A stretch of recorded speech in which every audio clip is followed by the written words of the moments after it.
महावतारांनी एवढी कडकडून मिठी मारलेली आहे तिथे आतमध्ये गेल्यानंतर की सगळं स्टॉप झालं पूर्णपणे, काहीच राहिलं नाही म्हणून की नाही म्हणून आता काय नाही म्हणून आता सगळं दत्त जयंती तुमची बाबाजी केवमध्ये होईल. अरे एवढा मोठा योग, मी म्हटलं यार काय सिस्टम काय करते काय म्हणून. अशाच याच्यामध्ये ना मला बाबूजी देवस्थान म्हणून कळलेलं. बाबूजी देवस्थान कर्जत खोपोली मार्गे पेण जाताना हे देवस्थान आहे. महावतारांच्या भेटीला चला म्हणजे तुम्हाला कळेल मॅग्नेटिक फील्ड काय आहे ते म्हणून. भरपूर वेळा ऐकतो ना आपण की अरे नाही तिथे काय मॅग्नेटिक फील्ड आहे, काय ऑरा आहे तो बघितलाय कोणी ऑरा अजून नाही. मॅग्नेटिक फील्ड बघितलंय काय असतं ते. तुझ्या वाटचालीमध्ये तू किती वाजता उठला, तू चूळ भरली का नाही, तू दात घासले का नाही, तू आंघोळ केली की नाही, तू चहा प्यायलाय का, तू कॉफी पेले का, अजून काय केलं का, हे कुठलाही बाधा त्यामध्ये येत नाही. त्या रस्त्यावर 18 सिद्ध आहेत आणि या सिद्धांचं ठिकाण काय आहे तर महावतार बाबाजी केव. तो जो रस्ता आहे त्या रस्त्यामध्ये 18 सिद्ध आहेत. तुम्ही म्हणाल की अरे सिद्ध आहेत म्हणजे काय, समाधी आहे का, नाही आहे काय, हे आहे का ते आहे का, नाही बाबा काही नाही. झाडं आहेत ती पण सिद्ध असू शकतात, तुम्हाला कळायला पाहिजे. म्हणून मी नेहमी सांगतो की हे जे आज बाजार उणगे जे काय झालेत ना, नाही गुरु नको, हे नाही ते नाही, त्यांना त्यांची तुंबडी भरायची म्हणून ते सांगतात तुम्हाला गुरु नको म्हणून. गुरु शिवाय होणार नाही. मग महावतारांनी सुद्धा गुरु केलेले आहेत. उल्लेख आहे त्यामध्ये. जी साधना गुरु मिळण्याकरता केली जाते ती साधना त्यांनी केली. कुठे केली? हिमालयामध्ये केली. कोणाला गुरु केलं? 18 सिद्धांमध्ये गुरु आहेत त्यांचे. महावतार जर करतात तर मग तुम्ही महावतारांपेक्षा मोठे आहात? नाही. माऊली म्हणते, ज्ञानेश्वर माऊली, माझे हृदयी सद्गुरु जेणे तारिलो हा संसार पुरू म्हणोनी विशेषे अति आदरू विवेकावरी. माऊली म्हणते की माझ्या हृदयी सद्गुरु हे जे काय ते माझं नाहीये म्हणून, निवृत्तीनाथांनी मला दिलेलं आहे म्हणून मी हे सगळं करतोय, माझं काही नाहीये याच्यामध्ये, हे निवृत्तीनाथांचं प्रेम आहे म्हणून एवढं सगळं तुमच्या समोर हे करतोय म्हणून. मग माऊली श्रेष्ठ आहे का तुम्ही श्रेष्ठ आहे? महावतार श्रेष्ठ आहेत का तुम्ही श्रेष्ठ आहेत? हे दोघेही सांगतात नाही गुरु पाहिजे म्हणून.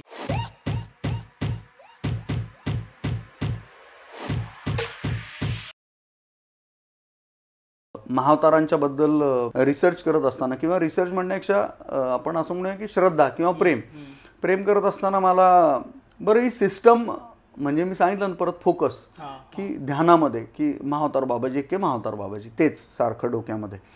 मग काय काय काय काय कसं काय हेच सारखं ना, चिंतन तेच ना सारखं की आता तर भेट नाही म्हणून आपल्याला भेटायचं नाही आहे म्हणून, मग बाकीचं काय, मग काय असेल म्हणून, अजून ध्यानामध्ये पुढे काय म्हणून. मग असं करता करता मला एक दिवस अचानकपणे रुद्रयामल नावाचा ग्रंथ माझ्या हातात आला. रुद्रयामल हा एक ग्रंथ आहे, गौरी तंत्र याला म्हणतात. रुद्रयामल म्हणून ग्रंथ माझ्या हातात आला. म्हटलं यार अतिशय असा जीर्णावस्थेमध्ये ग्रंथ हातात आला आणि मी घेतला तो ग्रंथ आणि बाबांना सांगितलं. म्हटलं मला रुद्रयामल हे दिलं आहे म्हणून. हो मला माहिती आहे म्हणून, मीच व्यवस्था केली म्हणून ती. म्हटलं अरे बाब ओके म्हणून. मग काय करू म्हणजे त्याला बाइंडिंग करून घे. म्हटलं बरं म्हणून मी गेलो आणि बाइंडिंगवाल्याला दिला. त्याला म्हटलं यार याला बाइंडिंग करून पाहिजे म्हणून. म्हटलं मिलीत अरे पार खराब झालेलं आहे म्हणजे जीर्ण आहे म्हणून. काय करू? मला म्हणतो थांब मी केमिकल प्रोसेस आहे ती तुला करून देतो, 4 दिवस लागतील म्हणून. म्हटलं यार घालवू नको, खूप मेहनतीने आणला आहे म्हणून. मग त्यांनी काय केमिकल प्रोसेस आहे ती मला करून दिली आणि मी तो ग्रंथ घेतला आणि ग्रंथ वाचायला मला 4 महिने लागले, समजायला 10 महिने पूर्ण गेले त्यामध्ये, म्हणजे 1 वर्ष पूर्ण गेलं. 1 वर्षानंतर मला कळलं की ठीक आहे म्हणून याच्यात हायेस्ट काय आहे तर याच्यात क्रियायोग हायेस्ट आहे. रुद्रयामल ग्रंथामधून मला क्रियायोग मिळाला, ज्याचे प्रणेते कोण आहेत? महावतार बाबाजी आहेत. हां ते मला मिळालं की हां आता आपण आलो म्हणून आता. आणि रुद्रयामल ग्रंथ वाचत असताना समजत असताना मला हे कळलं की शिवसंहिता आहेत म्हणून. मग शिवसंहिता 7 आहेत. मग त्यातली शिवसंहिता कुठली हे करायची? मग उमासंहिता मला मिळाली. मी परत एकदा गोष्ट अधोरेखित हे करतो की तुमचं सबकॉन्शियस माइंड, तुम्ही ध्यान कशावर केलं आहे? ह्या गोष्टीवर केलं आहे. सिस्टम सगळी कामाला त्याच याने लागली की नाही याला हे पाहिजे, याला हे पाहिजे. डेस्टिनेशन काय होतं? महावतार बाबाजी. तेच सारखं या नाही तर त्या अँगलनी फोकस. माझं म्हणणं आहे की ध्यानाचं महत्त्व तुम्हाला कळायला पाहिजे म्हणून माझं ध्यान काय? महावतार बाबाजी. मग त्या अनुषंगाने याला जवळ कसं आणता येईल ती सिस्टम सगळी बघते. तुम्हाला काही करण्याची गरज नाही लागत, लिटरली काही करावं लागत नाही. तुम्ही फक्त स्वस्थ बसा आणि ध्यान परफेक्ट करा म्हणून, बाकी काही करू नका म्हणून, ते सगळं बरोबर होणार आहे. रुद्रयामल ग्रंथ माझ्याकडे आला. मला देवाची शपथ सांगतो की मला तो कसा आला आणि काय आला आजही माहीत नाही म्हणून आला. उमासंहिता आली. 7 संहितांपैकी उमासंहिताच माझ्या हातात यावी.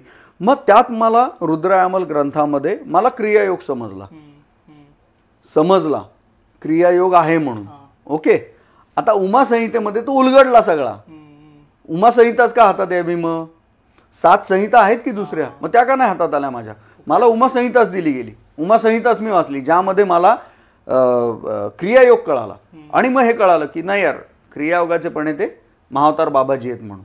अरे यार बोललो, हे इट वर्क्स. मला आता कॉन्फिडन्स आला की भाई आपला मार्ग जो आहे तो राजमार्ग आहे म्हणून आता. आणि मी पुन्हा एकदा या माध्यमातून सगळ्यांना सांगतो की ध्यान हे जे आहे हे राजमार्ग आहे, हा समृद्धी हायवे. काय समृद्धी हायवे, हा एक्सप्रेस हायवे नाही आहे जिथे अगोदर टोल घेतला जातो आणि मग प्रवास केला जातो. नाही, हा समृद्धी महामार्ग आहे. अगोदर एंटर करा, तुमचा प्रवास पूर्ण करा, मग तुम्हाला टोल भरावा लागतो. बरोबर आहे का चुकीचं बोलतोय मी? बरोबर आहे ना. एक्सप्रेस वेला तुम्हाला इथून पुण्याला जायचंय तर पहिला टोल भरावा लागतो आणि मग तुम्हाला प्रवास आहे. समृद्धीला तो नाही, म्हणून मी ध्यानाला म्हणतो की हा समृद्धीचा महामार्ग आहे म्हणून, राजस मार्ग आहे म्हणून, हा श्रीमंतीचा मार्ग आहे, हा गर्भश्रीमंतीचा मार्ग आहे. कारण त्या ध्यानामध्ये तुम्ही गेल्यानंतर जेव्हा तुम्हाला ध्यान कळतं की मी काय करतोय आणि आजूबाजूची सिस्टम जेव्हा तुमच्या फेवरमध्ये यायला लागते किंवा तुमच्या मताप्रमाणे, तुमच्या इप्सिताप्रमाणे, तुमच्या कॉन्शियस माइंडप्रमाणे दुनिया चालायला लागते किंवा ती इन्व्हेन्शन करते, सगळं तुम्हाला तुमच्या घरी पोचवायला लागतं, जिथे बसलाय तिथे यायला लागतं, तेव्हा तुम्हाला कळतं की यार हे ध्यान आहे म्हणून, ही खरी गोष्ट आहे म्हणून. आता हे कळाल्यानंतर रुद्रायमल झालं, सगळं कळालं, भारलेलो होतो पूर्णपणे की एक तर परत एकदा तेच सांगेन की बाबांचे आशीर्वाद, माझ्या बाबांचे आशीर्वाद, की प्रत्येक वेळेला मला त्यांचा सपोर्ट होता संपूर्णपणे. आणि रुद्रायमल ग्रंथ झाला वाचून, उमासंहिता वाचली, उमासंहिता वाचल्यानंतर म्हणजे आकलन झाल्यानंतर क्रियायोग काय ते कळालं. मग क्रियायोगाचे प्रणेते कोण आहेत तर महावतार बाबाजी. म्हणजे मला घुमवून फिरवून बरोबर परत महावतारांची इथे आणून ठेवलं. तोपर्यंत आपलं हे कन्फर्म आहे की आपल्याला दर्शन नको आहे. आपण तुकाराम महाराजांना फॉलो केलेलं आहे. जगद्गुरू तुकाराम महाराज जे म्हणले काय, मला देवा तुझं दर्शन नको आणि मला विचारणे मग मला दे, तोपर्यंत द्यायचं नाही म्हणून काय, हे आपण कन्फर्म केलेलं आहे की नाही. आपण आता भेटीची आस ठेवली नाही, नाही तर तोपर्यंत म्हणजे मी एवढा वेडा झालेलो होतो की आमच्या इथे खांडस नावाचं एक गाव आहे आणि तिथे एक डोंगर आहे आणि त्या डोंगरावर असं आहे की एक महान योग्यांनी अनाऊन्समेंट केली की इथे बाबाजींचा आश्रम आहे म्हणून, महावतार बाबाजींचा आश्रम म्हणून. धिस इज द फॅक्ट, आहे आश्रम. आम्ही लगेच रेडी, महावतारांना भेटायचं, मग आश्रमात जायलाच पाहिजे. आम्ही सगळे लगेच 2 जणांना रेडी केलं आणि गेलो वरती बिरती, सगळं अख्खा तो माळ ढूंढून काढला. आम्हाला काय आश्रम दिसला नाही. हिरमुसलो झालो थोडा, परत आलो. परत आल्यानंतर गप्प बसून गेलो, बाबा जाऊ दे म्हटलं, काय विषय नाही म्हणून. माणसं भेटायला मी सांगितलं की हे महावतार ते महावतार वगैरे वगैरे सगळ्यांना भेटलं. त्यानंतर तेही कमी कमी होत गेले की नको म्हणून. आणि हे सगळा प्रवास चालू असताना मला एक दिवस असं झालं की बरीचशी वर्ष याच्यामध्ये गेलेली होती, साधारणतः 10-1 वर्ष यामध्ये सगळ्या प्रवासामध्ये गेली माझी पूर्णपणे. आणि अचानक मला माझ्या लहान भावाचा फोन आला. त्यांनी मला सांगितलं की दादा महावतारांच्या केवमध्ये जायचं आहे म्हणून. अरे अच्छा, हे काय चाललं आहे म्हणून, हिमालयात जायचं आहे म्हणून. अरे यार मला, मी खरोखर कान म्हणजे नक्की काय ऐकतोय ते मला सुधरे ना. बोलो माधव परत सांग, बोलो कम अगेन. मला वाटलं हिमालयात जायचं आहे आणि महावतारांच्या केवमध्ये जायचं आहे म्हणून. इथपर्यंत हे सगळं नॉलेज आलेलं आहे. नॉलेज म्हणण्यापेक्षा माहिती आहे की महावतारांची केव आहे वगैरे वगैरे वगैरे सगळं. आणि म्हटलं यार काय म्हणून, म्हणे नाही दादा जायचं आहे म्हणून महावतारांच्या केवमध्ये. बोललो ठीक आहे म्हणून. काय किती जणांना जायचं आहे तर म्हणला तसं तर 2 जण आहेत पण मी येऊ शकत नाही आहे म्हणून. म्हटलं यार तू नाही येणार तर मी नाही येणार म्हणून, मला नाही जायचं म्हणून. आता मला इथे खूप मोठा एक धडा मिळाला. त्यांनी मला सांगितलं की दादा तुला एक गोष्ट सांगू का. म्हटलं काय. म्हणला स्वार्थ आणि परमार्थ. स्वार्थ म्हणजे जेवण, स्वार्थ म्हणतो आपण, स्वार्थ आणि परमार्थ. कोणाकरता थांबायचं नाही म्हणून. तुला चान्स मिळाला, तुला ताट आलं, जेवून घे, मोकळा हो, तुझ्याकरता आलेलं आहे ते. परमार्थाचं पण हेच आहे, चान्स मिळाला करून घे, विषय सोड, तो येईल का नाही येईल बघू नको म्हणून. आणि परत मला हे सांगितलं दादा तुझ्या जागी जे मी असतो तर मी हा चान्स घेतला असता, मी हिमालयात गेलो असतो.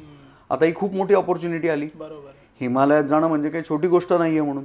मी म्हटलं तर म्हणतो मग 1 जणांचे आहे म्हणून. म्हटलं यार नाही 1 जणांना नको ठेवू, तू 2 जणांचंच ठेव म्हणून. माझा एक कर्जतमध्ये मित्र आहे अमोल पत्की नावाचा, अतिशय शंकर महाराजांचा वेडा आहे.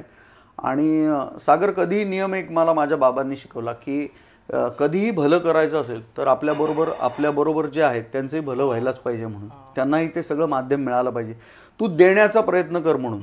त्यांची झोळी जेवढी असेल तेवढं ते भरून घेतील, मग त्यांचं पुढे काय ते त्यांचं त्यांनी बघावं म्हणून. पण तू देताना मागे पुढे बघू नको म्हणून. तुला जेवढं जमेल तेवढं त्यांना देत चल. मी हा नियम आयुष्यभर आजपर्यंत पाळला म्हणून. म्हणजे तिवाटण्यांच्या घरामध्ये मिलिंद आणि माधव, मी मोठा भाऊ, माधव लहान भाऊ, आम्हाला जेवढ्या दीक्षा झाल्या सगळ्या दीक्षा माझ्याकडे आहेत बरं का. सगळ्या म्हणजे सगळ्या दीक्षा मला मिळालेल्या आहेत. तेवढ्याच दीक्षा अमोलला मिळालेल्या आहेत. कारण मी अमोलला कधीही कुठेही मागे सोडला नाही म्हणून त्याला प्रत्येक ठिकाणी मी बरोबर ठेवला. तर म्हटलं नाही यार, माधवला बोललो की अमोलला बरोबर घेईन म्हणून, अमोल पाहिजे म्हणून बरोबर. तो म्हटलं ठीक आहे दादा काय प्रॉब्लेम नाही, अमोलला विचारतो येत असेल तर त्याला पण घे म्हणून. म्हटलं ओके ठीक आहे म्हणून अमोलला मी लगेच म्हणजे ह्याचा फोन ठेवला आणि लगेच त्याला फोन केला. अमोलला बोलला अमोल या डेट्स आहेत आणि दत्त जयंतीला योग बघा कसा म्हणजे किती जुळून येतं ते, की आम्हाला सगळ्या तारखा मिळाल्या त्या डिसेंबरच्या मिळाल्या की डिसेंबर महिन्यात तुम्हाला जायचं आहे, दत्त जयंती तुमची बाबाजी केवमध्ये होईल. अरे एवढा मोठा योग. म्हटलं यार काय सिस्टम काय करते काय म्हणून. आणि झालं अमोलला मी सांगितलं. अमोलनी लगेच, अमोलला अत्यानंद झाला कारण तोपर्यंत ह्या सगळ्या गोष्टींबरोबर तोही माझा सहकारी आहे. त्यालाही सगळे एवढ्या गोष्टी माहिती आहेत मी जे काही करतोय. कारण आमच्यामध्ये एक अलिखित करार होता. अलिखित इन द सेन्स असं नाही म्हटलं मिलिंद मी एक हात जोडून तुला एक विनंती करतो, तुला कुठलं पुस्तक लागेल, तुला कुठला ग्रंथ लागेल, तू ना मला सांगत चल म्हणून, तू आणायचं नाही म्हणून, तू विकत नाही आणायचं म्हणून, तू मला सांगायचं काम करायचं, बाकी काही करायचं नाही म्हणून. बरं आजही कंडिशन ती आहे की मी अमोलला फक्त टाकायचा मेसेज हे पुस्तक, तर संध्याकाळपर्यंत ते पुस्तक बुक झालेलं असतं आणि या दिवशी ते डिलिव्हर्ड होईल म्हणून मेसेज आलेला असतो. यामध्ये पैशाचा व्यवहार कुठलाही आमच्या होत नाही. तो कधीही माझ्याकडून काही घेत नाही, फक्त प्रेम की नाही मला मिलिंदनी मला बरोबर ठेवलेलं आहे. माझ्या जेवढ्या दीक्षा झाल्या किंवा माधवच्या जेवढ्या दीक्षा झाल्या तेवढ्याच अमोल पत्कीला दीक्षा मिळालेल्या आहेत. मी माझा धर्म पूर्णपणे पाळलेला आहे म्हणून अमोलला सांगितलं. अमोल पण खुश झाला की यार महावतारांच्या केवमध्ये जायला मिळते वगैरे वगैरे. सगळं झालं, आमच्या डेट्स वगैरे ठरल्या आणि झालं आमचं बुकिंग वगैरे झालं, सगळं ठरलं. फ्लाईटने जायचं, असं करायचं तसं करायचं, इथून तिथे वगैरे वगैरे जायचं, सगळं झालं. म्हटलं ठीक आहे यार, हा तर प्रोग्राम आता तर काय आपल्या हातात नाही आहे, ते ठरवत आहेत म्हणून सगळं.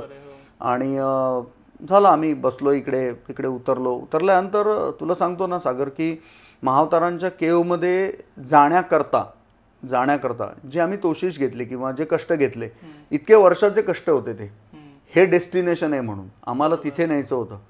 तिथे पोचलो आम्ही. तिथलं वातावरण असं आहे की तिथे 4:30 वाजता अंधार पडायला सुरुवात होते आणि 5-5:30ला मिट्ट काळोख होतो. दिवसाचं मी सांगतोय तुम्हाला, 5-5:30ला दिवस बंद होऊन जातो पूर्णपणे. आणि अख्ख्या ह्याच्यामध्ये मोजून एक दुकान आहे फक्त, आणि आमचं राहायचं ठिकाणं आणि ते दुकान असं जवळ 2.5 किलोमीटरचं अंतर होतं. 2.5 किलोमीटरच्या अंतरामध्ये काडेपेटी जरी घ्यायची असेल तरी तुला 2.5 किलोमीटर बाहेर यायचं आहे. हा महत्त्वाचा प्रश्न. म्हटलं ठीक आहे आपल्याला काय हे वगैरे काय नाही. आम्ही आपलं चालायला सुरुवात केली, ते घेतलेलं होतं. बरं प्रचंड थंडी, का आता आम्ही हिमालयामध्ये आहोत. हिमालयामध्ये जायचं म्हणजे काही जोक नाही आहे. आम्ही जिथे गेलो तिथे हिमालय येतो. आम्ही गेलो, पोचलो, उतरलो, आमचा प्रवास चालू झाला. आम्ही ज्या पर्वतरांगांमध्ये गेलो म्हणजे हिमालयाची पर्वतरांग, तर ह्याचं नाव द्रोणागिरी आहे म्हणून. द्रोणागिरी. आता द्रोणागिरीचा संबंध कुठे आला मागच्या याच्यामध्ये, तर हनुमंतरायांनी जो पर्वत उचलून आणला तो द्रोणागिरी पर्वत आहे म्हणून. मग हनुमंतरायांनी तो पर्वत आणला का उचलून? अख्खा नाही, त्याचा एक पार्ट आणलेला. त्यांना कळलं नाही म्हणून त्यांनी तो अख्खा त्यांनी असं लिहिलंय. आपल्याला तेच माहिती जे फिडिंग येते. आपण रामायण बघितलेलं आहे, रामानंद सागरांचं, त्याने अख्खा तो पर्वत उचलला. मग तेवढूसाच होता का तो पर्वत? नाही म्हणून तो बरोबर हिमालयाच्या रांगा आहेत त्या, ते द्रोणागिरी. त्यामध्ये आम्ही गेलेलो. थंडीने जीव चाललेला होता आमचा पूर्णपणे. प्रचंड आम्ही सगळं बरोबर घेतलेलं होतं. आमचा प्रवास चालू आला. आम्ही गेलो, डेस्टिनेशनला गेल्यावर थांबलो, राहिलो. त्यांनी सांगितलं की उद्या किंवा परवा आपण केव करता जाऊ म्हणून. म्हटलं ठीक आहे म्हणून, काही प्रॉब्लेम नाही. किती वेळ लागेल आपल्याला? तर म्हटलं साधारणतः 2 किंवा 2.5 तास इथून. म्हटलं ओके ठीक आहे म्हणून, तुम्ही रेस्ट करा म्हणून. आता तुम्हाला काय चहा वगैरे अनलिमिटेड आहे, जेवढं पाहिजे तेवढं प्या, काही प्रॉब्लेम नाही म्हणून. दुसऱ्या दिवशी आम्हाला सकाळी आता म्हणजे केवमध्ये जायला म्हणून आम्ही रेडी होतोय सगळे. ते आले आमचे बरोबरचे होते. बोलले आज नको केवमध्ये जायला, आपण केव उद्या करू म्हणून दत्त जयंतीला. म्हटलं चला अजूनही चांगलं आहे, चांगला प्रोग्राम बनतोय म्हणून. मग मला त्यांनी सांगितलं की मिलिंद, बोला हाँ बोलिए, तुम्हारा लक बहुत बढ़िया है. बोले क्यों? तो बोले कल रजनीकांत यहाँ आएगा. 10 किंवा 11ला त्याचा वाढदिवस असतो रजनीकांतचा. अच्छा. तर मी त्यांना सांगितलं की मैं रजनीकांत जी से मिलने नहीं आया हूँ, मैं महावतार से मिलने आया हूँ. तर त्यांनी माझ्या पाठीचा धपाटा घातला. अभी तू सही पहुंच जाएगा रे साला, तू बहुत पक्का है म्हणून असं बोलले मला. बोलले चल यार आज नया ट्रेक करते हैं म्हणून. नया ट्रेक करते. हेलो का? हाँ वो बोल रहे आज मत आओ, कल आओ. कोण?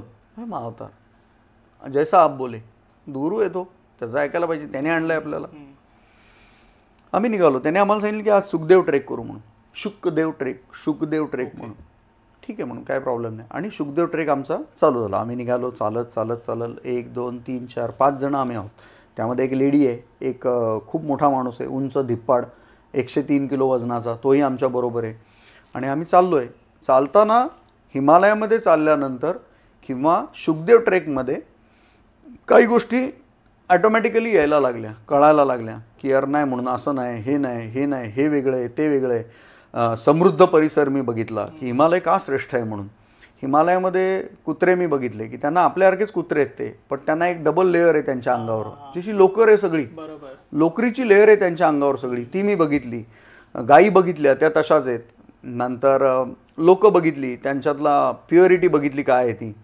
सगळं बघत हे आम्ही शुकदेव ट्रेक आमचा झाला. शुकदेव म्हणजे खूप उंचावरचं ठिकाण आहे ते. तिथपर्यंत आम्ही गेलो, शुकदेवांना नमस्कार वगैरे केला, बसलो तिथे. थोडा वेळ परत एकदा त्या सिस्टममध्ये एंट्री करायला पाहिजे म्हणून ध्यानही केलं तिथे. उत्कृष्ट ध्यान झालं तिथे. जवळजवळ 20 ते 22 मिनिटांनंतर आम्हाला सडनली मला असं वाटलं की आता मी परत येतोय म्हणून, म्हणजे I am coming back to pavilion. ध्यानातून मी परत आलो पूर्णपणे. ध्यानातून आल्यानंतर मला तो थकवा पूर्णपणे नाहीसा झालेला होता, कारण 3 तासाचा ट्रेक होता तो. 3 तासाचा ट्रेक झाला आमचा. मला म्हणला काय घ्यायचं आहे का? तो क्या मिलेगा? बोले चाय है इधर. चाय पी लेंगे. तर तिथे शेळीच्या दुधाचा चहा मिळतो. त्यांनी लगेच दूध काढलं आमच्यासमोर, चहा बनवला. बरं, समृद्ध संपदा आहे बरं का सगळीकडे. हिमालयामध्ये तुम्हाला चहाची दुधाची कमतरताच नाही म्हणून, म्हणजे प्रचंड प्रमाणामध्ये कुठेही गेलात तरी की तुम्हाला काही नाही झालं तर गाईचं तुम्हाला, ज्याला शीतोष्ण दूध आपण म्हणतो, म्हणजे नुकतं गाईचं काढलेलं दूध हे नेहमी गरम असतं. म्हणजे जस्ट आपण काय म्हणतो त्याला, थोडंसं तापवलेलं दूध आहे ना तसं ते असतं, गरम असतं ते दूध. ते तुम्हाला मुबलक प्रमाणात असतं हिमालयामध्ये, कुठेच तोटा नाही म्हणून. ते आम्ही घेतलं, चहा घेतला आणि उतरायला सुरुवात केली. आम्ही खाली आलो. खाली आल्यानंतर आम्हाला जेवण होतं, जेवण ठेवलेलं होतं. तर पुन्हा एकदा हिमालयामध्ये एक गोष्ट मला समजली ना, की हिमालयामध्ये आपल्याला सांगितलं होतं की अरे नाही, ते योगी होते, ते 4 महिने हिमालयात होते. 4 महिन्यामध्ये त्यांनी जेवण नाही केलं म्हणून आपल्याला थापा मारत असतील, कसे काय जीव होत असतील. आता मी सांगायचं झालं ना तर आम्ही 4 दिवस हिमालयामध्ये होतो. 4 दिवस आणि 4 रात्री आणि 3 दिवस असे हिमालयामध्ये होतो आम्ही. 4 रात्री आणि 3 दिवसामध्ये 4 रात्री कन्फर्म आहेत, 3 दिवस कन्फर्म आहेत. मग जेवण किती वेळा व्हायला पाहिजे? 4 दिवस. हो, 4 दिवस आहेत आणि 4 रात्र आहेत. म्हणजे सकाळ संध्याकाळ दुपारचं जेवण आहे किंवा ब्रेकफास्ट आहे, 8 वेळा व्हायला पाहिजे. 4 ब्रेकफास्ट व्हायला पाहिजेत. सागर आम्ही 2 वेळा जेवलोय फक्त. 4 दिवस फक्त. हां, आम्ही 2च वेळा जेवलोय. मग काय झालं? जेवण नव्हतं का? नाही, ढिगाणी होतं. जिथे आम्ही राहिलेलो त्यांची ती जी बहू होती, म्हणजे ताई होती, ती आम्हाला यायची, परोसायची जेवण. ते जायचंच नाही. एक एवढी काय म्हणू आपण त्याला, रोटी म्हणू, ती रोटी घेतली, एक घास तोडला आणि खाल्ला की संपलं, पोट भरलं. तुम्हाला इच्छाच नाही काय? नहीं नहीं म्हणतो, अरे भैया क्या कर रहे आप, हमने अभी तक परोसा भी नहीं, आप छोड़ दिए. बोले नहीं भाभी माफ करो, नहीं होगा म्हणून. आणि तेच पुढे साठवून द्यायचो आम्ही. दुसऱ्या दिवशी आप करो मत, आप बनाओ मत, हमको ये नहीं सहन होता, आपल्याला अन्न टाकलेलं जमत नाही म्हणून. आप बनाओ मत, हम देख लेंगे, हमें लगा तो हम मांग के लेंगे. नहीं नहीं ऐसे नहीं, परोसा नहीं नहीं, आप बनाओ ही मत. म्हणजे जे जेवलो ना ते सुद्धा अर्धी भाकरी, म्हणजे ती अर्धी रोटी, एवढीशीच रोटी होती, अर्धी रोटी फक्त, ती फक्त आम्ही खाल्ली. आणि उद्या म्हणलं आपल्याला लवकर चालू करायचं आहे, उद्या आपण महावतारांच्या केवमध्ये जाणार आहोत. म्हटल्यावरच म्हटलं चला यार, खूप मोठं हे आलं म्हणून. आणि सुरुवात झाली. सकाळी 6 वाजता आम्ही सुरुवात केली. 6 वाजता उठलो आणि बाहेर पडलो. आम्ही सगळं पॅकअप सगळं केलं होतं. प्रचंड थंडी, म्हणजे मायनसमध्ये सगळं टेम्परेचर, प्रचंड थंडी. बाहेर पडलो. बाहेर पडल्यानंतर आमचा मास्टर्स आम्हाला बघतोय, तिथला गाईड थोडक्यात, तो आम्हाला आमच्याकडे बघून हसतोय की काय काय घातलंय म्हणून. यांनी बोले यार कम कपडे पहने तुमने, और पहनने चाहिए म्हणून, कम कपडे पहने, पर ठंडी बज रही है तुमको क्या है? बोले हाँ मैं इंसान नहीं हूँ, तुम इंसान हो. बरं, त्यांनी फक्त अंगावरचा शर्ट घातलेला होता, बाकी काहीच नव्हतं म्हणून त्याच्याकडे. आणि खाली हे म्हणून, आता माझ्या भावानी ओळखीचा होता तो म्हणून त्याला ड्रेस दिलेला शिवून, रेमंडचा काळा सगळा, तो काळा त्यांनी घातलेला होता. म्हणजे देख माधव का प्यार है इसलिए मैंने पहना है, नाही तर मैं पहनता नाही असे कपडे. त्यांनी तो घातला, पठाणीसारखं शिवून दिलं होतं, तेवढंच त्यांनी घातलेलं होतं. म्हणजे 100% मला तो ड्रेस धरून कमीत कमी माझ्या अंगावर 8 कपडे होते.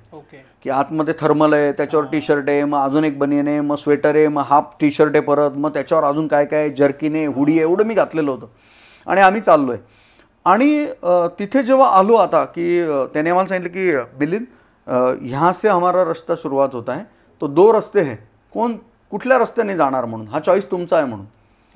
कुठल्या रस्त्याने जायचं म्हणून. बोले नहीं इसी रस्ते से जाएंगे, जो प्रचलित है त्या रस्त्याने जाऊ म्हणून. नहीं बोले ये तो बन रहा है बेबी, ये भी सड़क है, लेकिन मेरा पूछना काम है किस रस्ते से जाना चाहते हो. बोले यही रस्ते से जाएंगे. आणि सुरुवात झाली. सागर, मला तिथे एक गोष्ट जाणवली की मी आयुष्यभर या गोष्टी फक्त ऐकत होतो की magnetic field, magnetic field, magnetic field, magnetic field. काय असतं मॅग्नेटिक फील्ड? काय आहे काय मॅग्नेटिक फील्ड? फिग्नेटिक फील्ड फील होतं म्हणजे काय होतं? मला कधीच फील नव्हतं झालं, मला कळलेलं पण नव्हतं, समजलेलं नव्हतं.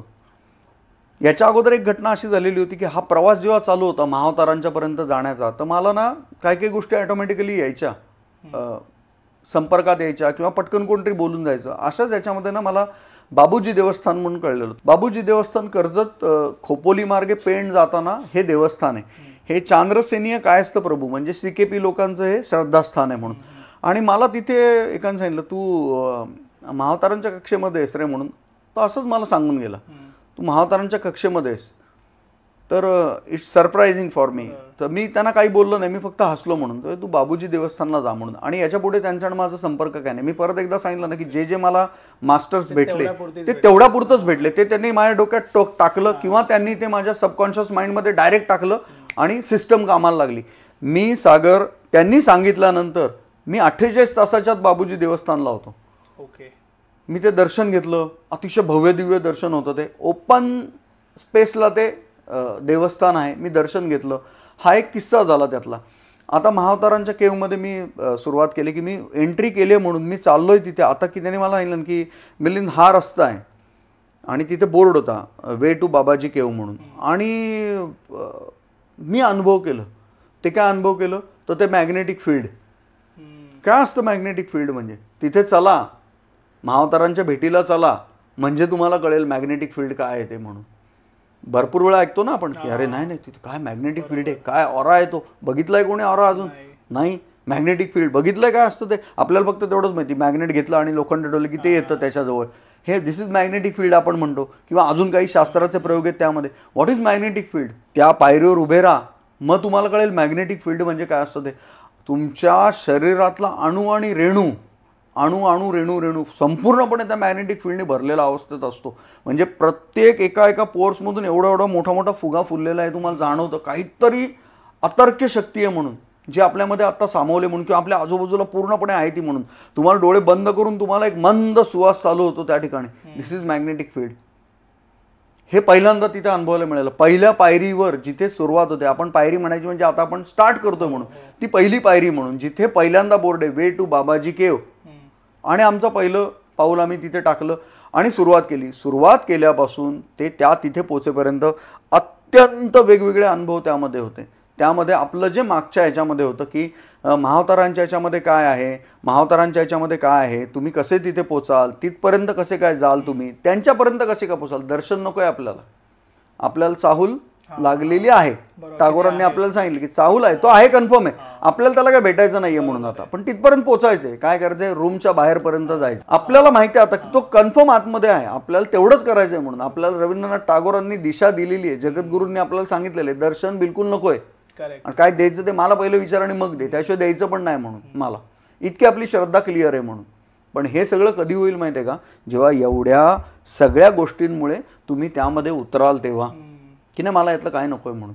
अशी जेव्हा श्रद्धा निर्माण होईल की काम पण नकोय आणि हे पण नकोय, मला ध्यानच हवंय. माझ्या बाबांनी मोस्ट ऑफ जे त्या मार्गावर चालणारे होते, त्यांना ज्यांची गॅरंटी होती की येस हा पोहोचू शकतो म्हणून, त्याला त्यांनी तो मार्ग दिला आणि सांगितलं की तू ध्यान कर म्हणून. आणि त्यांना ते विशिष्ट वेळेला बोलवायचे की तू सकाळी ये उद्या म्हणून, 9 वाजता वगैरे ये किंवा 4 वाजता ये पहाटे, आणि मी तुला काय असेल ते सांगतो म्हणून. त्यांनी काय सांगितलं त्याला हे मला कधीही माहीत नाही आहे.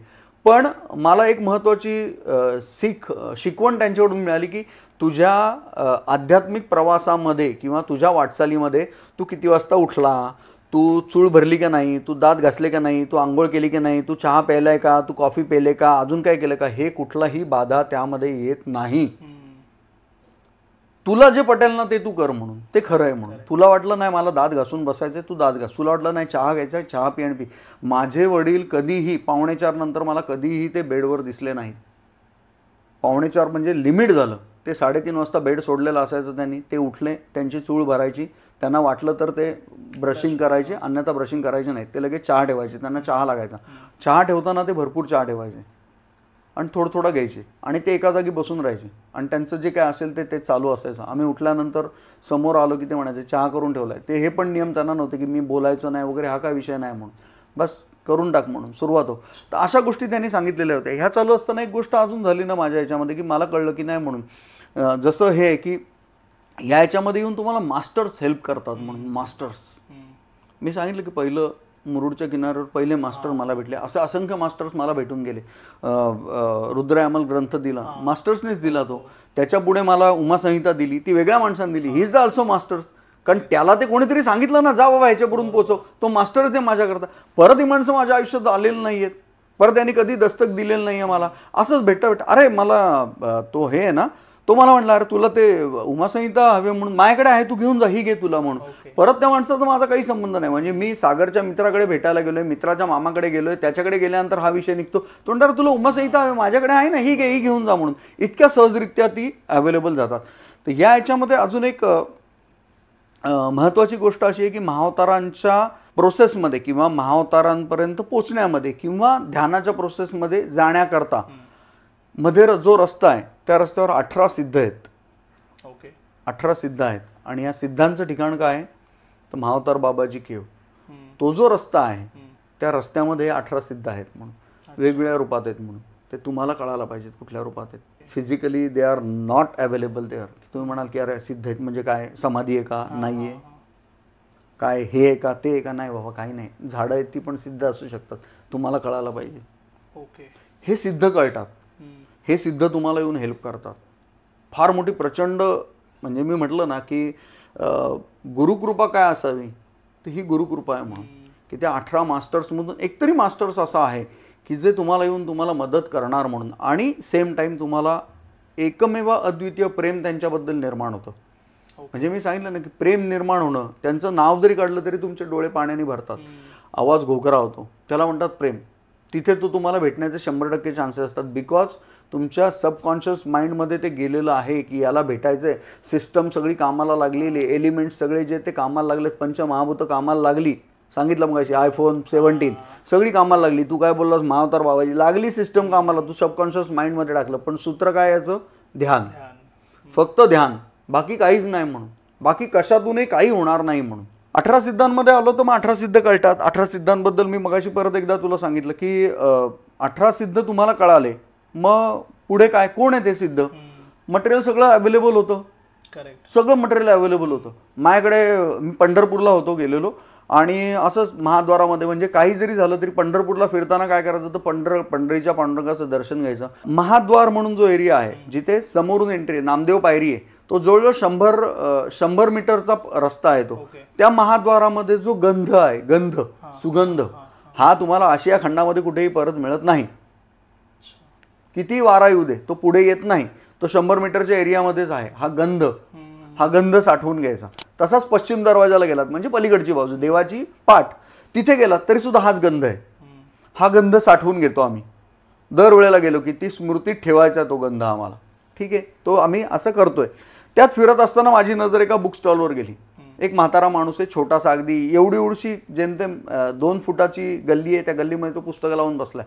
त्यामध्ये मला महाअवतार बाबाजींचं पुस्तक दिसतं आणि मी जातो आणि मी सांगतो काका हे पुस्तक हवं आहे म्हणून. बाळा महाग आहे म्हणून. काय म्हणला, महाग आहे बाळा, महाग आहे म्हणून. काका पैसेच घ्याल ना, म्हणले हां पैसेच घेणार म्हणून. अतिशय जुन्या अवस्थेत ते पुस्तक आहे बरं का, नवीन नाही आहे ते पुस्तक, जुनं आहे पुस्तक. काय असतील ते घ्या म्हणून. मग त्याने माझ्याकडे बघितलं, तुला खरंच हवं आहे म्हणजे, म्हटलं हां मला हवं आहे म्हणून. मग ठीक आहे, बघ त्याच्यावर किंमत किती आहे म्हणून. मी बघितली तर 210 रुपये त्याच्यावर प्रिंटेड होती म्हणून. काय तुला द्यायचे ते दे. मी 500 रुपये काढून त्यांच्या हातात दिले, तुम्हाला काय घ्यायचे ते घ्या. त्यांनी माझ्याकडे परत एकदा बघितलं आणि मला 400 रुपये परत दिले. 100 रुपये त्याने माझ्याकडून घेतले. बोलो का कमी का घेतले म्हणून. म्हणजे तुला देण्याकरता बसलो आहे म्हणून, इथे पुस्तक तुला देण्याकरता बसलो आहे म्हणून, हा माझा धंदा नाही आहे म्हणून. मगाशी बोललेले आजोबा आणि आत्ता बोलणारे आजोबा यात जमीन आसमानाचा फरक मला जाणवला. मी त्यांच्या पायाला स्पर्श केले आणि ते 400 रुपये त्यांच्या हातात दिले परत की माझ्याकडे एवढेच आहेत म्हणून, मी हेच देऊ शकतो तुम्हाला. तुम्ही ना सागर या माध्यमातून एक सांगायचं ना, तुम्ही तुमच्या गुरुला हेच देऊ शकता, तुम्ही बाकी काही देऊ शकत नाही म्हणून. तुम्ही पैसेच देऊ शकता बघ, बाकी तुम्ही काहीही देऊ शकत नाही म्हणून. बरोबर आहे का चूक आहे? काय देणार तुम्ही तुमच्या गुरुला? त्याचे तुमच्यावर अनंत उपकार आहेत.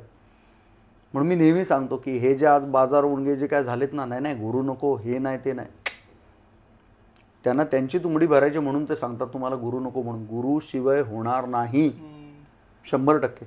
आता हे ते पुस्तक आलं, पुस्तकामध्ये 18 सिद्ध कोण कोण आहेत ते समजले मला. मग महाअवतारांनी सुद्धा गुरु केलेले आहेत, उल्लेख आहे त्यामध्ये आणि आहे, सांगितलेलं आहे, त्यांनी स्वतः सांगितलेलं आहे. महाअवतारांचा सगळा एन्सायक्लोपीडिया आहे त्यामध्ये.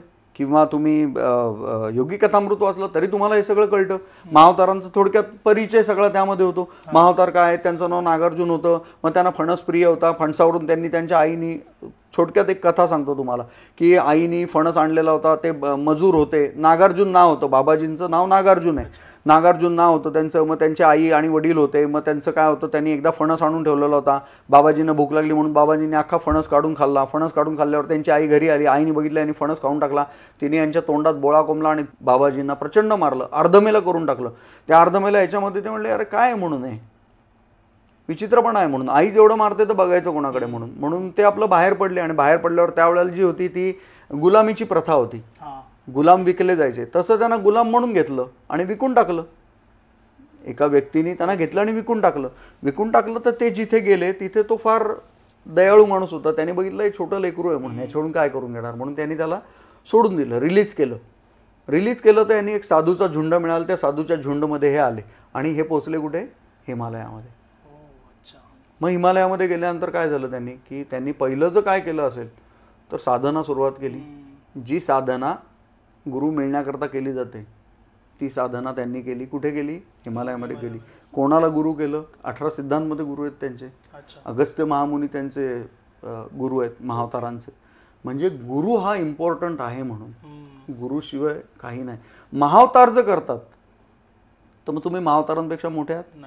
माऊली म्हणते, ज्ञानेश्वर माऊली माहिती आहे ना, ज्ञानेश्वर माऊली, माझे हृदयी सद्गुरु जेणे तारिलो हा संसार पुरू, म्हणोनी विशेषे अति आदरू विवेकावरी. अध्याय क्रमांक 1 ओवी क्रमांक 22. माऊली म्हणते की माझ्या हृदयी सद्गुरू, हे जे काय ते माझं नाहीये म्हणून, निवृत्तीनाथांनी मला दिलेलं आहे म्हणून मी हे सगळं करतोय, माझं काही नाहीये याच्यामध्ये, हे निवृत्तीनाथांचं प्रेम आहे म्हणून एवढं सगळं तुमच्यासमोर हे करतोय म्हणून. मग माऊली श्रेष्ठ आहे का तुम्ही श्रेष्ठ आहे? महाअवतार श्रेष्ठ आहेत का तुम्ही श्रेष्ठ आहेत? हे दोघेही सांगतात नाही गुरु पाहिजे म्हणून. मग तुम्ही कुठली भाषा करता म्हणून की आम्हाला गुरु नाही तरी चालणार आहे म्हणून? गुरु पाहिजेच तुम्हाला, त्याशिवाय होऊच शकत नाही म्हणून. आता परत महाअवतार, मग त्याच्यामध्ये 18 सिद्ध कळाल्यानंतर 18 सिद्धांमध्ये तुम्हाला मास्टर्स भेटतात. तिथे कळतं तुम्हाला की यार नाही म्हणून हे काहीतरी आहे म्हणून. 18 मध्ये 100% तुमचा निघतो त्यामध्ये. आणि याची गोष्ट पुढे सांगतो मी तुम्हाला. आता परत मी तुम्हाला महाअवतारांच्या इथे नेतो. महाअवतारांच्या इथे सुरुवात झाल्यानंतर मी सांगितलं की मॅग्नेटिक फील्ड. मॅग्नेटिक फील्ड म्हणजे काय हे मला तिथे अनुभवायला मिळालं की अरे मॅग्नेटिक फील्ड आहे म्हणून, हे वेगळंच आहे म्हणून काहीतरी, की संपूर्णपणे तुम्ही वेगळं, म्हणजे सगळं वेगळंच होतं म्हणून. त्या ह्याच्यामध्ये मी चालायला सुरुवात केली. एक एक पावलं मी सावध रीतीने टाकतोय. माझ्या आजूबाजूला काय आहे ते मी बघतोय की ते 18 सिद्ध आपली वाट बघतायत म्हणून, आपल्याला आपल्या सिद्धाला भेटायचं आहे म्हणून. तो इथे आपल्याकरता थांबलेले आहेत म्हणून, ते आपल्याकरता थांबलेले आहेत. हे सदैव हृदयाला तुम्ही सांगताय की मला ते भेटणार आहेत म्हणून, ते दिसणार आहेत म्हणून, ते इथे आहेत. हा अहसास घेऊन मी चालायला लागलोय. मला ते येस एक्झॅक्टली ती मॅग्नेटिक फील्ड पूर्णपणे, की संपूर्णपणे त्यांनी तुम्हाला कवेत घेतलेलं आहे म्हणून. त्याचबरोबर आम्ही चालतोय. बरं, हिमालयामध्ये अजून एक महत्त्वाची गोष्ट मला कळाली. हिमालयामध्ये जेव्हा एंट्री करता, अतिशय ही अनुभवातून आलेली गोष्ट आहे बरं का. हिमालयामध्ये मी मगाशी सांगितले की कुत्रा आहे म्हणून. हिमालयामध्ये कुत्रा बरोबर पाहिजे तुमच्या. काय पाहिजे? कुत्रा. हां, बरं, तो तुम्हाला न्यायचा नाहीये. अच्छा. तो बरोबर येतो आणि तुमच्या बरोबर सामील होतो.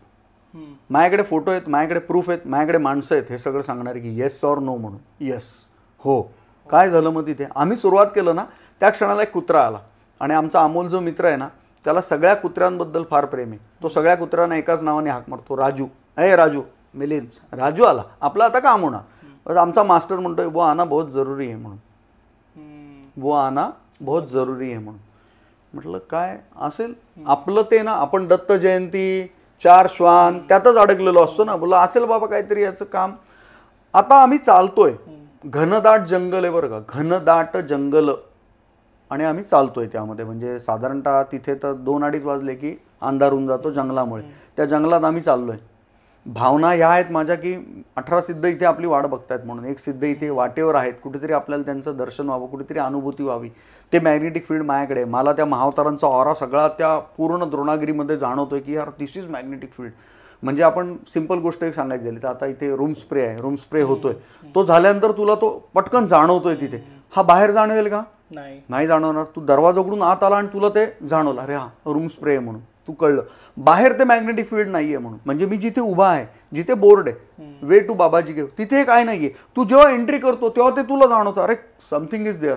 म्हणजे तुम्हाला थोडक्यात या इथून संपूर्णपणे असं आवरण आहे किंवा एका फोकलमध्ये तुम्हाला पूर्णपणे ठेवलेलं आहे आणि त्या फोकलमध्ये काहीतरी फिरतंय, विद्युत कण काहीतरी तुमच्या अवतीभोवती फिरतायत, जे काहीतरी निर्माण करतायत म्हणून ते तुम्हाला जाणवत आहे. त्याचा मंद मंद कुंद कुंद असा आवाज येतोय, तो जाणवतोय तुम्हाला कानामध्ये तुमच्या की समथिंग इज देअर म्हणून. आणि तुम्ही तो प्रवास चालू करताय म्हणून. प्रवास चालू केला. आता सांगितलं मी कुत्रा पाहिजे म्हणून हिमालयामध्ये, की तो पुढे आला, तो आमच्या पुढे जायचा आणि परत मागे यायचा. म्हणजे तो 10 मीटर पुढे जायचा, 5 मीटर परत मागे यायचा आणि तिथे थांबायचा की आम्ही 5 मीटर चालायचो. हे आम्हाला नियम दिलेला होता की ये जहाँ पे रुकेगा वहाँ जाके रुकना है, ये आगे जाएगा फिर ये वापस आएगा फिर चलने का है. मी म्हटलं यार हा नियम म्हणजे वेगळाच नियम आहे, हा कुत्र्याला शिकून ठेवला का काय.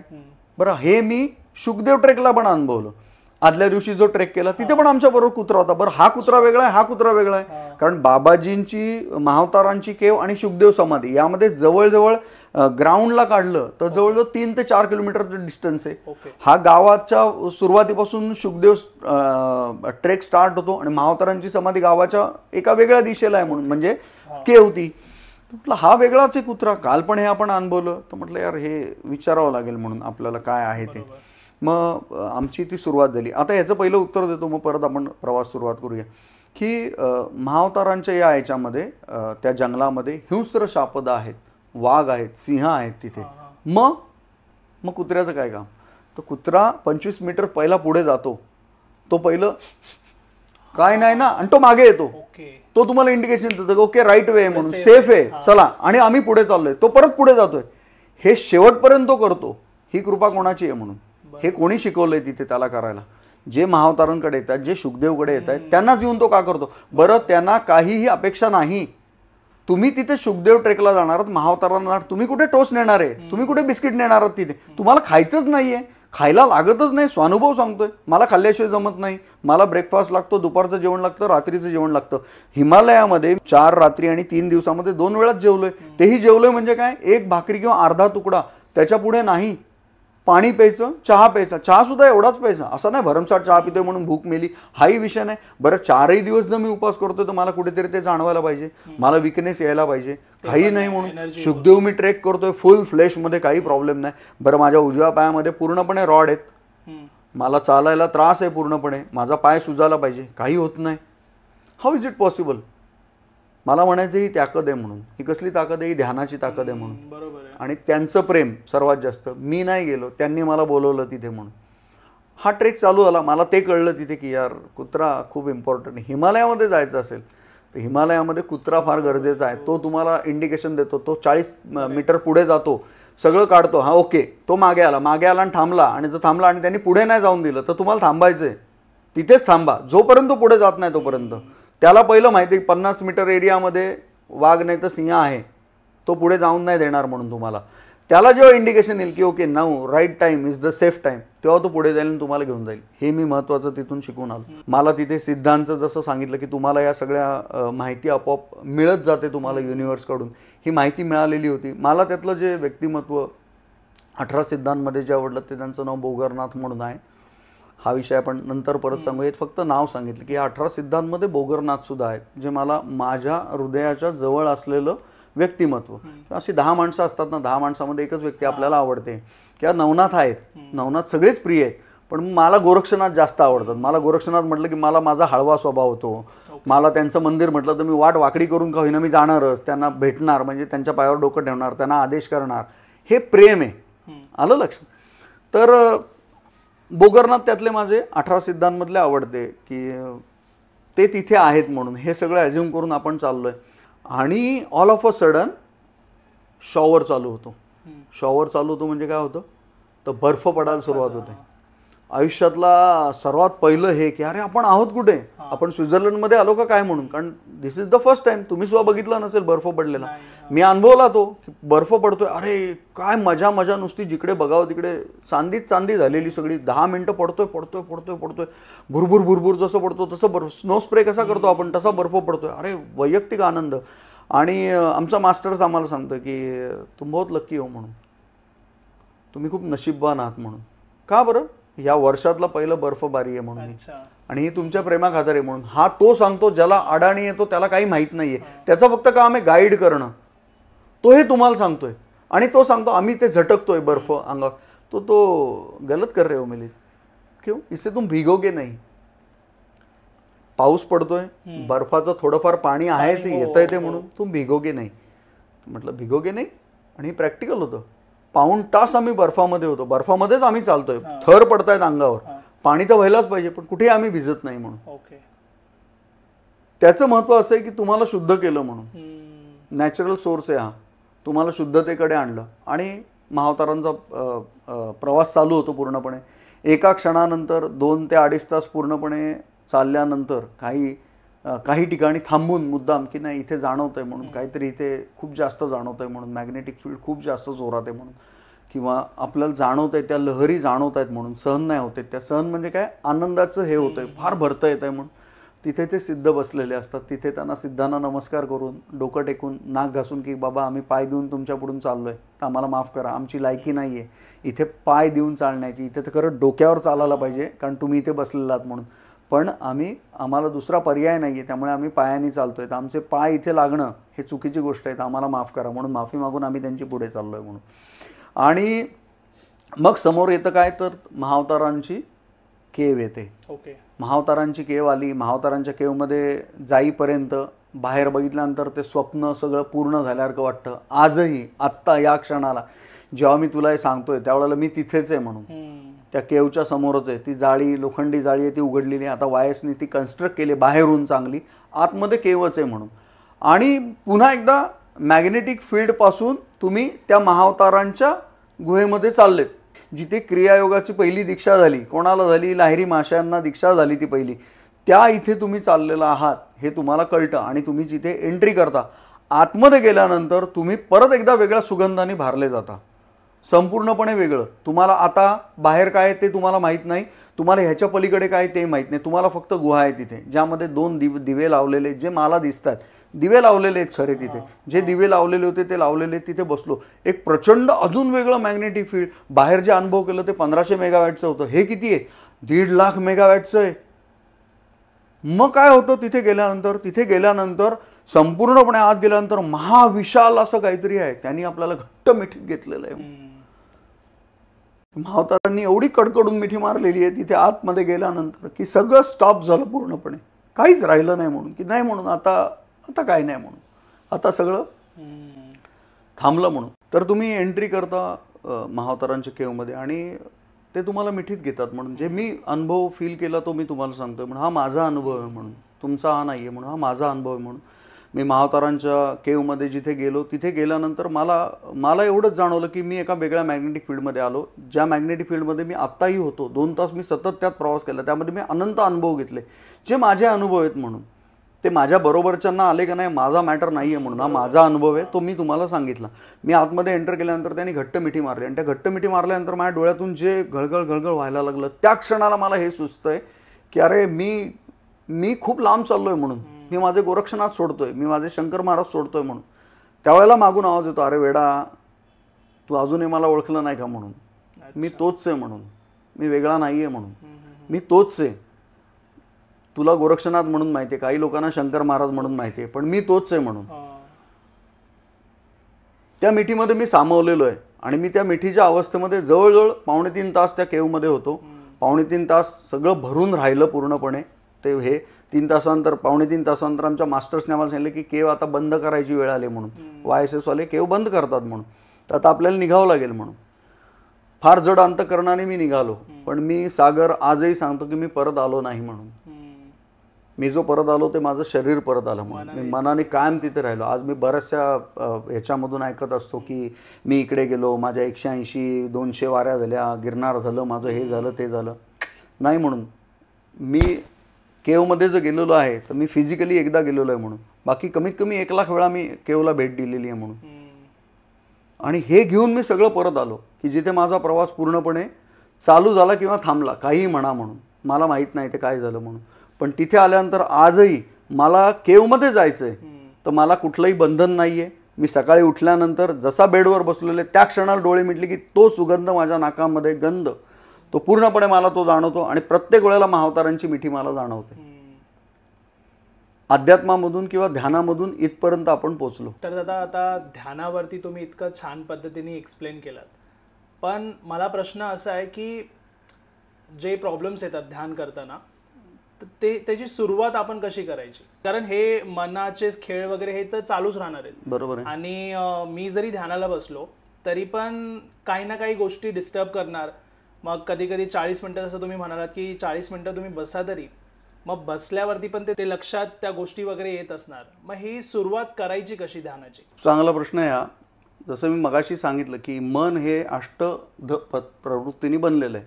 त्यात पंचमहाभूत आहेत, पंचकर्मेंद्रिय आहेत, पंच ज्ञानेंद्रिय आहेत आणि बुद्धी, अहंकार आणि चित्त यांनी मन बनलेलं आहे. ध्यान करायला तुम्ही सुरुवात करता तेव्हा एक तर पहिली गोष्ट तुम्ही करतच नाही म्हणून, ही पहिली गोष्ट आहे. कारण तुम्हाला माहितीच नाही आहे, तुम्ही फीडिंग घेतलेलं आहे म्हणून. मी जे सांगितलं तुम्हाला की अनाहत नाद तुम्हाला ऐकायचं आहे, मग याच्याकरता प्रत्येक वेळेला तुम्हाला राऊंड मारायचे आहेत का? नाही. दमायचं आहे का? नाही. तुम्हाला तो बट नॅचरल यायला पाहिजे म्हणून. मग अमृतानुभव तुम्ही जर वाचला तर अमृतानुभवामध्ये 3 बंद सांगितलेले, जालंधर बंद लावा, उडियान बंद लावा आणि मणिबंद लावा, यानं तुमचं ध्यान लागेल. पण ध्यान लागताना हे बंद ऑटोमॅटिक लागतात. हे बंद लावणं म्हणजे ध्यान नाही आहे, ती प्रोसिजर आहे. जे ध्यान लागल्यानंतर होते ती माऊलीने सांगितले. अमृतानुभव मी म्हणतोय, माऊली म्हणते, मी नाही म्हणत. हे माऊली म्हणते की असं होतं. हे लागणं म्हणजे ध्यान नाही. ध्यानामध्ये हे सगळं ऑटोमॅटिकली होतं. याच्याकरता वेगळं काही करायची गरज नाही. म्हणजे मग काय करण्याची गरज आहे का? नाही. तुम्हाला काय करायचं आहे? फक्त बसायचं आहे. आणि परत एकदा सांगतो की ध्यान याने मन की मौत, मनाचं मरण आहे तर तो डिफेन्स करणारच. जे व्हायचं ते होते. हां, आता याच्या पुढचा प्रश्न, अतिशय महत्त्वाचा प्रश्न, की काय करायला पाहिजे. तर मी सांगितलं की तुम्हाला विमानात बसायचं आहे आणि ध्यान म्हणजे काय? तर पहिली धावपट्टी आहे, धावपट्टीवर विमान आहे, ते पळत जाईल, मग टेक ऑफ घेईल. टेक ऑफ घेतल्यानंतर जे ते ध्यान आहे तुमचं. पण या सगळ्या गोष्टींकरता, ह्या सगळ्या गोष्टी होण्याकरता आपल्याला धावपट्टी पाहिजे, विमान पाहिजे आणि टेक ऑफ झाल्यानंतर सर्वात महत्त्वाची गोष्ट ते म्हणजे लँडिंग व्हायला तुम्हाला परत एअरपोर्ट पाहिजे. तर या सगळ्याची व्यवस्था मी केलेली आहे.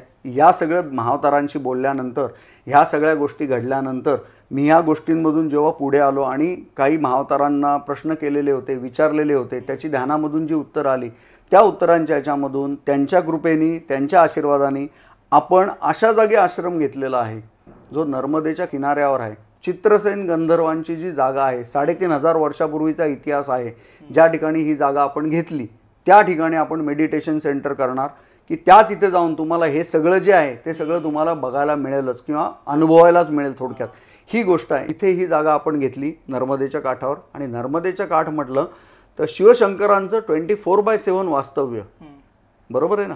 तिथे 24 तास आहे. बरं, नर्मदा जी आहे ही आनंद देणारी आहे म्हणून. ध्यानामध्ये तुम्हाला काय पाहिजे तर तुम्ही आनंदी असणं आणि तुम्हाला आनंद मिळणं, तो कर्मप्राप्त आहे तिथे गेल्यावर. त्यामुळे ही व्यवस्था जी आहे ती व्यवस्था आपण तिथे करून ठेवलेली आहे पूर्णपणे. तुम्ही कधीही तुम्हाला वाटेल तेव्हा ओंकारेश्वरला जा, आपल्या आश्रमातही जा. आपल्याला तिथे याच्या पुढे जाऊन ह्या सगळ्या गोष्टी सोयीस्कर होण्याकरता किंवा आपण जसं म्हणतो की अनाद नाद ऐकणं किंवा त्या प्रोसिजरमध्ये आपण पाऊल ठेवणं किंवा त्यात एंट्री करणं, त्या मॅग्नेटिक फील्डमध्ये जाणं. तर हेच मॅग्नेटिक फील्ड जे मी म्हणतोय तुम्हाला की महाअवतारांच्या याच्यामध्ये आहे, तेच मॅग्नेटिक फील्ड मला त्या तिथे अनुभवायला मिळालं. ज्यावेळेला आम्ही गेलो, ज्यावेळेला आम्ही बसलो तिथे की बाबा आम्हाला सांगितलं बाबा ध्यानामध्ये तर दिसते ते हीच जागा आहे म्हणून, हाच किनारा आहे म्हणून. एवढं सगळं क्लिअर कट दिसल्यानंतर बरं महत्त्वाची खूण अशी होती त्यामध्ये की तिथे सांगितलं की चंदनाचा गंध आहे म्हणून. चंदनाचा गंध आहे. तर सांगायला मला फार आनंद वाटतो की आपल्या 1.5 एकरच्या आश्रमामध्ये 350 चंदनाची झाडं आहेत ज्यांचं 9 वर्ष वय आहे. आणि तिथे बसल्यानंतर तुम्हाला चंदन बघितल्यानंतर तुमच्या डोक्यात एकच असतं चंदनाचा सुवास आहे, चंदन. काही कळत नाही, काही कळत नाही म्हणून. तो काढल्याशिवाय जमत नाही. त्याच्यावरची परख आहे पूर्णपणे, ती उडवल्याशिवाय मग चंदन चालू होतं. त्याचा घमघमाट आहे. त्या वनराईमध्ये, त्या राईमध्ये आम्ही जाऊन बसलो, तिथे ध्यान केलं. ध्यान केल्यानंतर जे जाणवलं तो चंदनाचा गंध होता आणि ते मॅग्नेटिक फील्ड होतं जे महाअवतारांच्या ह्याच्यामध्ये केलेलं होतं. ही त्यांनी खूण दिली की ही चित्रसेन गंधर्वांनी 3,500 वर्षापूर्वी केलेली राज्य केलेली जी जागा आहे ती ही जागा आहे म्हणून, ही जागा त्यामध्ये आहे, ही जागा आपण स्वतः घेतली, तिथे आपला स्वतःचा आश्रम तिथे ऑलरेडी होता, आश्रम नावाची म्हणजे आश्रम ज्याला म्हणतात अशी ती जागा आहे म्हणून. पण तिथे ध्यान केल्यानंतर ते कन्फर्म झालं की नाही हीच जागा आहे म्हणून. ओंकारेश्वर ज्योतिर्लिंग तिथे आहे आणि आपलं समृद्धता, मी परत एकदा सांगेन ना की आध्यात्मिकदृष्ट्या आपण गर्भश्रीमंत आहोत म्हणून, अतिशय श्रीमंती आहे म्हणून. मोठी श्रीमंतीचं टोक पण आपण त्यांनी अध्यात्माने दाखवलेलं आहे आणि गरिबी तर आपण लहानपणापासून बघितलेली आहे, पण अध्यात्मीचं श्रीमंतीचं टोक जे त्याने मला दाखवलेलं आहे की आपण आश्रमामध्ये एक पाय ठेवून दुसरा पाय जर बाहेर ठेवला तर तो नर्मदेच्या तटावर राहतो. पूर्ण तटावर आपला संपूर्णपणे आश्रम आहे आणि नर्मदेचं महत्त्व हे आहे की नर्मदा ही आनंद देणारी आहे. नर्मदेचा अर्थच हा आहे की नर्मदा ही आनंद देणारी आहे. त्यामुळे हा दुग्ध शर्करा योग तिथे आपण आणू शकतो आणि तिथे आपण याच्या पुढे जाऊन मेडिटेशन सेंटर त्या तिथे करणं की ज्यांना करायचे त्यांनी तिथे जा, जे काय आहे ते प्राप्त करून घ्या, तिथे कृपा करून घ्या आणि तुम्ही तुमचं जीवन समृद्ध करा म्हणून. आता याच्या पुढे आपण शंकर महाराज आणि गोरक्षनाथ भगवानाबद्दल बोलणार आहोत, ते आपण पुढच्या भेटीमध्ये बोलू. तुर्तास विदाय. खूप छान वाटलं दादा तुमच्याशी बोलून आणि बऱ्याच गोष्टी ध्यानाबद्दल आजच्या पॉडकास्टमध्ये तुम्ही माहिती दिली आपल्या प्रेक्षकांना. मला पण बऱ्याच गोष्टी शिकायला मिळाल्या त्या ध्यानामध्ये सुरुवात कशी करायची. तर पुढचा जो पॉडकास्ट येणार आहे बऱ्याच गोष्टी आपल्याला जे कव्हर करायच्या राहिल्यात त्या आपण नक्कीच लवकरच घेऊन येऊ, म्हणजे प्रेक्षकांना अजून काही गोष्टी शिकायला मिळतील. तर खूप खूप धन्यवाद दादा. तुम्हाला हा पॉडकास्ट आवडला असेल तर लाईक, शेअर आणि चॅनलला सबस्क्राईब नक्की करा. धन्यवाद.